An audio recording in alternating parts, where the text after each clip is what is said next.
اور عافیہ صدیقی کی والدہ عصمت صدیقی برسوں سے صرف اس ایک امید پر زندہ ہیں کہ ایک نہ ایک روز میری بچی ضرور گھر واپس آئے گی، اور اپنی مظلوم بچی کو ایک نظر دیکھنے اور سینہ لگا کر اپنی بے چین مامتا کی تڑپ مٹانے کے لیے عصمت خالہ نے کون کون سا در نہیں کھٹکھٹایا، کہاں کہاں انصاف کی دہائی نہیں دی،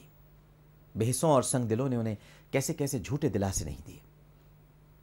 ان کی ممتا بھرے جذبات اور احساسات سے کھیلنے کی کوشش کی، صرف اور صرف لفظوں کے جمع خرچ سے انہیں مطمئن کرنا چاہا، مگر آج ان میں سے بہت سے خود نشان عبرت بن گئے ہیں۔ آپ سمجھ سکتے ہوں گے میرا اشارہ کس طرف ہے، اس حسین حقانی کی طرف ہے جس نے روزانہ دھوکہ دیا اس ماں کو، اور آج قدرت نے اسے ایسا جکڑا ہے، ایسا شکنجے میں پکڑا ہے کہ حسین حقانی کے بچ نکلنے کا کوئی راستہ نہیں، اور پکڑا بھی اس کو کس کے ذریعے سے؟ ایک قادیانی دوست کے ذریعے سے۔ اور کرو قادیانیوں سے دوستیاں، اور ختم نبوت کے منکروں سے پینگے بڑھاؤ، ان سے دوستیاں کرو، دیکھو ایک قادیانی نے تمہیں پھنسا دیا۔ اپنی مخلوق کی بے قدری خالق کو ہرگز گوارا نہیں۔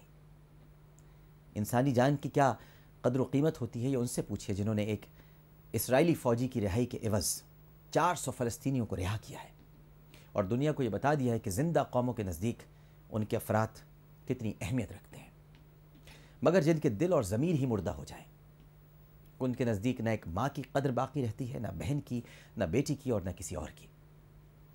کبھی کسی نے ناظرین کرام ایک لمحے کے لیے بھی یہ سوچا ہے کہ میدان حشر میں جہاں کوئی کسی کی مدد کے قابل نہیں ہوگا، اور اگر اللہ عز و جل نے سوال کر لیا کہ میرا فلاں بندہ تمہاری غفلت اور نااہلی کی وجہ سے مر رہا تھا، میں نے تمہیں طاقت، حیثیت، استطاعت اور زبان دی تھی، تو تم نے اس کی مدد کیوں نہیں کی؟ جب آپ سوچ لیجئے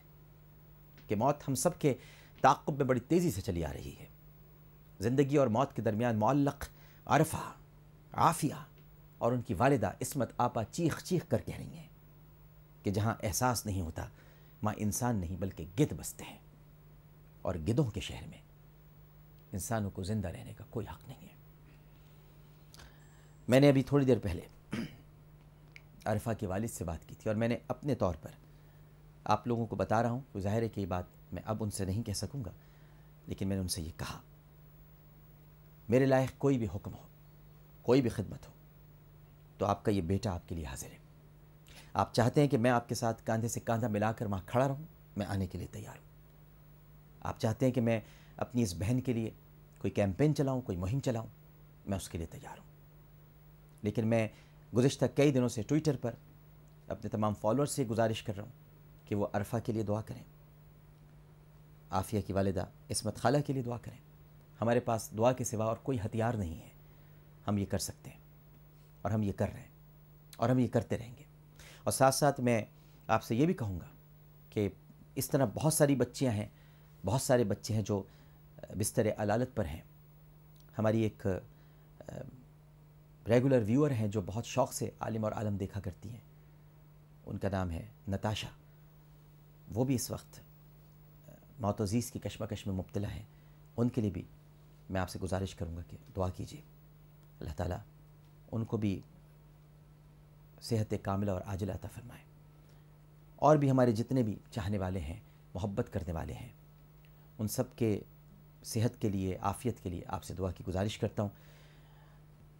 اور ناظرین کرام، ہم تھوڑی دیر بعد عرفہ کے والد سے ضرور بات کریں گے۔ میں اس وقت ایک وقفہ لینے جا رہا ہوں، لیکن وقفے کے بعد ہمارے ساتھ جو شخصیات موجود ہوں گی، ان میں سے ایک شخصیت تو ایسی ہیں جن کی جماعت نے، جن کی پارٹی نے ڈاکٹر عافیہ صدیقی کے لیے صحیح معنوں میں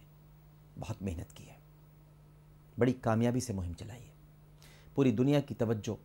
جماعت اسلامی نے مبذول کرائی ڈاکٹر عافیہ صدیقی کے معاملے پر۔ تو ڈاکٹر معراج الہدیٰ صدیقی ہمارے ساتھ ہوں گے، جماعت اسلامی سندھ کے امیر ہیں، اس کے علاوہ سیکریٹری جنرل ہیں سنی اتحاد کونسل، سابق وفاقی وزیر، نظام مصطفیٰ صلی اللہ علیہ وآلہ وسلم پارٹی کے سربراہ،